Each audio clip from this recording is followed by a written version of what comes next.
hey, here we are at Antietam, me and my buddy Nellie. She's kind of like my history buddy. She likes to come with me to these places, Reading, Gettysburg, whatever, and has to deal with my blah blah blah blah blah blah blah about everything. So, but she puts up with it really well. And we are here in Antietam, and you can put up with me for a minute or so here.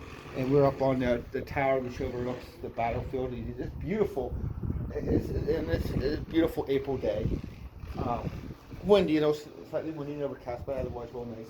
And you see the rows of fencing were very popular during that time of American um, living around the farms. But this is nice little rural community, but yet a battlefield. This Antietam battlefield was fought September 17th, 1862, which was the bloodiest single day of the Civil War, of the American Civil War. And if you see, everyone's running there. We'll show you some of the cannons and things you see. Right? A lot in the summertime, this is kind of more grown in, so you get a different perspective from the battlefield. I want to show you what this is the sunken road. This was a very particularly bloody moment in this several different things going on in this battlefield during this time period.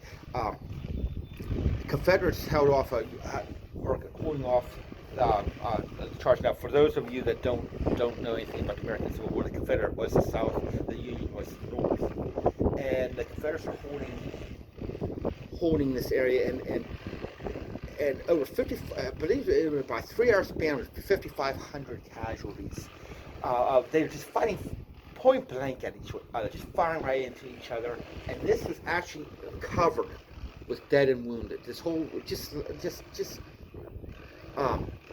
all up throughout there were just the dead and wounded from this particular part. Was known as the Bloody Lane, the sunken road, the Bloody Lane. And but you look at this, it's such a peaceful looking community. It's hard to imagine that this was one of the great battlefields in the Western Hemisphere during a time when this nation was engaged in a terrible civil war. And this would eventually become a Union victory, but it was very costly. And this would open up the door for Lincoln needed to have a victory. He needed to be able to have a victory to say, hey, look, we can win this. Okay. And this would open up the door for the Emancipation Proclamation, which would be to free the freedom of slavery, the freedom of the slaves. So this has a very large historical importance, not just because of the battlefield, not the size of the battle, but because of our cultural standards and the importance.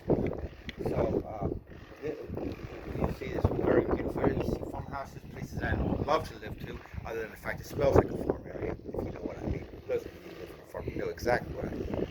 And he's going to get used to that kind of stuff. How about it, Nellie?